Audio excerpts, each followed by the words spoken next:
ओम नमो भगवते वासुदेवाय. महाराणी अर्चिनी आपल्या पतीने देह सोडल्यानंतर त्याचं अनुगमन करत त्याच्या चितेला प्रदक्षिणा घालून त्या चितेच्या अग्नीमध्ये प्रवेश केला आणि त्यावेळेला आकाशस्थ देवतांनी त्याचं तोंड धरून कौतुक केलं. त्या सगळ्या देवी आपापल्या पतींबरोबर बोलत होत्या. अहो यम मधुरधन्या या चैव भूजाम पतीम सर्वात्मना पतीम भेजे यज्ञेशून श्रीर वधुरीवर. अहो म्हणाले, ही स्त्री खरोखर धन्य आहे. हिनं आपल्या पतीची, महाराज राजराजेश्वर प्रभूची मन, वाणी आणि शरीरानं नेमकी तशीच सेवा केली जशी साक्षात श्री लक्ष्मीजींनी यज्ञेश्वर भगवान विष्णूंची सेवा केली. माणसं तीनच प्रकारे कर्म करू शकतात, काया, वाचा आणि मन. चौथा प्रकार उपलब्ध नाही. महाराणी अर्चिनी आपल्या पतीची गृहस्थाश्रमातही सेवा केली आणि वानप्रस्थात आल्यानंतर सुद्धा मन, वाणी आणि शरीर या तिन्ही मार्गानं पूर्णपणे सेवा केली. आणि ही जी तिची सेवा होती, ही जी तिची कर्म होती, ती कोणाच्याही विचारशक्तीच्या बाहेरची होती, अचिंत्य कर्म होती. आणि ह्या तिच्या अचिंत्य कर्माच्या प्रभावामुळं त्या देवी सांगतायत की ही महाराणी अर्ची आम्हाला सुद्धा मागे टाकून आमच्या पुढे गेली. कुठे गेली तर पतीच्या बरोबर आमच्यापेक्षाही उच्चतर अशा लोकांमध्ये ती गेली, उच्च स्थळी ती गेली. माणसं ज्या मृत्यूलोकात जन्माला येतात, मना पाहता सत्य हे मृत्यूभूमी. समर्थ म्हणाले की आपण जिथे आहोत ही मृत्यूभूमीच आहे, हा मर्त्यलोकच आहे. आणि इथे माणसं जन्माला येतात ते मरण्यासाठी जन्माला येतात. त्यांचं आयुष्य खूप मर्यादित असतं. पण अशा मर्यादित आयुष्यामध्ये सुद्धा, उपलब्ध असलेल्या अल्प काळामध्ये सुद्धा जी माणसं भगवंताच्या परमपदाच्या प्राप्तीसाठी प्रयत्न करतात आणि त्या प्रयत्नातून आत्मज्ञान प्राप्त करून घेतात, त्यांच्यासाठी संसारामधल्या कुठल्या गोष्टी मिळणार नाहीत. सगळ्या गोष्टी त्यांना सहज उपलब्ध आहेत. पण त्या गोष्टींमध्ये अशी माणसं अडकत नाही. त्यामुळे अतिशय कठीण असलेला हा जो भूलोक आहे, त्या भूलोकामध्ये मोक्षासाठी, मोक्ष प्राप्तीसाठी साधन म्हणून मिळालेला जो मनुष्य देह आहे, हा मनुष्य देह घेतल्यानंतर माणसं जर विषयांमध्येच आसक्त झाली, विषयांमध्येच गुरफटली गेली, तर निश्चितच ती आत्मघाती म्हणायला पाहिजेत, आपल्या पायावर कुऱ्हाड मारून घेणारी म्हटली गेली पाहिजेत आणि त्यांनी आत्मवंचनाच केली असं म्हणायला पाहिजे. कारण असं आहे, मनुष्यत्व मुमुक्षुत्व महापुरुष संश्रया दुर्लभम त्रयमेवेतद दैवानुग्रह हैतुकम. आचार्यांनी एका ठिकाणी म्हटलं की मनुष्यत्व, नरदेह मिळणं हे थोडाच कठीण आहे. नरदेह मिळाला तरी सुद्धा मुमुक्षुत्व, आपण बंधनात आहोत ही जाणीव होऊन त्यातून बाहेर पडण्यासाठी, मुक्त होण्यासाठी इच्छा निर्माण होणं, मुमुक्षुत्व प्राप्त होणं हे त्याहून दुर्मिळ आहे. आणि मुमुक्षुत्व जरी मिळालं तरी ते साधून देण्यासाठी जो सत्संग लागतो, संत सत्पुरुषांचा सहवास लागतो, तो आणखीन दुर्मिळ आहे. महाराज पृथ्वीनी मनुष्य जन्मात आल्यानंतर आपल्या जीवनाचं ध्येय काय हे ठरवलं. त्याप्रमाणे गृहस्थ धर्म आचरण केला. गृहस्थाश्रमातून योग्य वेळेला ते पूर्ण अलिप्त होऊन बाहेर पडले. वानप्रस्थाश्रम स्वीकारला आणि वानप्रस्थाश्रमात आपल्या देहाच्या गरजा कमी करत करत करत सगळा वेळ भगवत चिंतनामध्ये, भगवत भक्तीमध्ये वापरून शेवटी ते भगवत पदाला प्राप्त झाले. मैत्रीजी विदुरांना सांगतायत, विदुरजी, की ज्या वेळेला ह्या देवांगना अशा प्रकारे महाराणी आरतीची स्तुती करत होत्या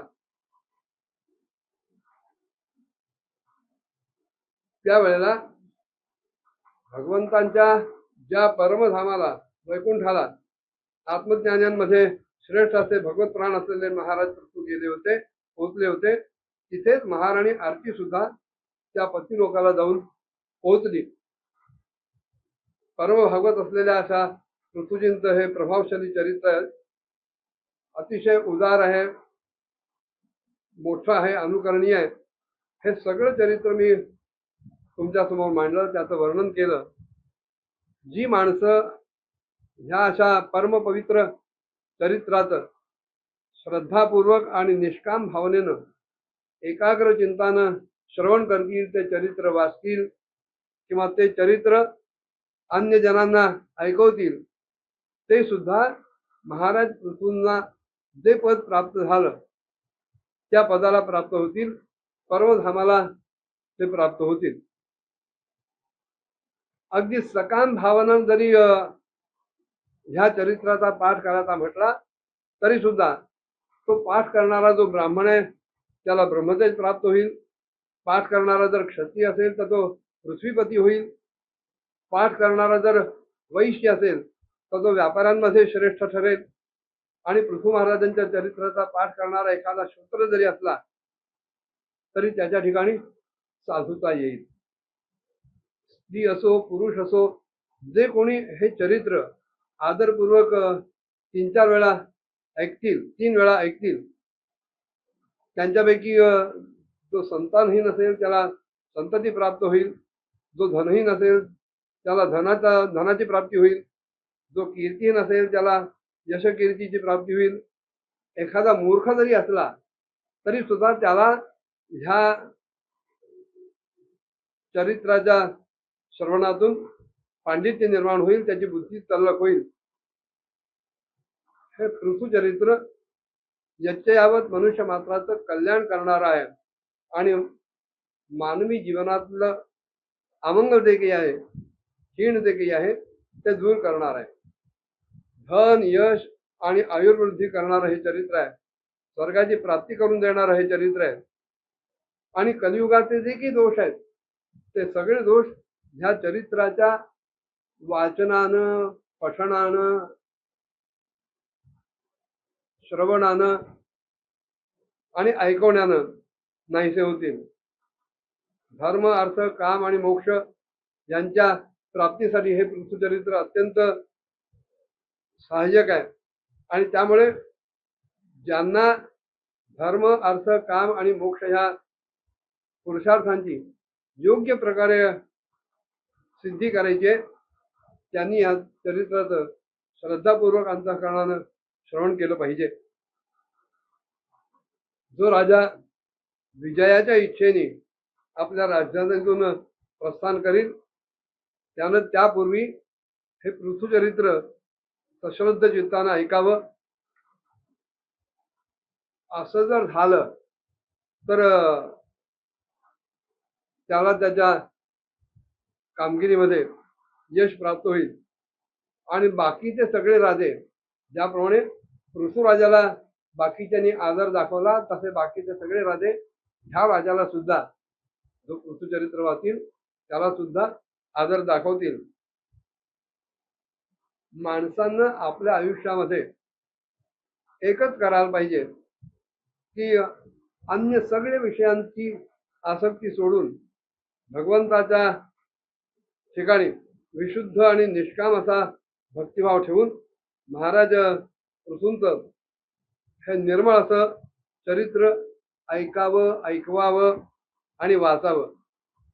मैत्रेयी विदुरांना सांगतायत, विदुरजी हे भगवंताचं महात्म्य प्रकट करणारं चरित्र मी तुम्हाला ऐकवलं. ह्या चरित्रावर प्रेम करणारा, त्याच्याबद्दल आस्था दाखवणारा जो कोणी असेल तो थेट महाराज पृथूंसारखीच गती मिळवतो. जो कोणी ह्या पृथुचरित्राला रोजच्या रोज आदरपूर्वक निष्काम भावनानं ऐकेल, त्याचं कीर्तन करीन, त्याची पावलं हा संसार सागर पार करण्यासाठी एखाद्या नौकेसारखी आहेत आणि त्याला मग भगवान श्रीहरींच्या ठिकाणी सुदृढ असा अनुराग प्राप्त होईल. एवढं सगळं झालं आणि मैत्रेय सांगायला लागले की विदुरजी, महाराज पृथूंच्या नंतर त्यांचे जे परम यशस्वी पुत्र होते विजिताश्व, ते राजा झाले. आणि मग पुढे त्यांच्याकडनं काय काय घडलं ते मैत्रीजी सांगायला लागले. ते काय होतं ते पुढच्या भागात बघूया. ओम नमो भगवते वासुदेवाय.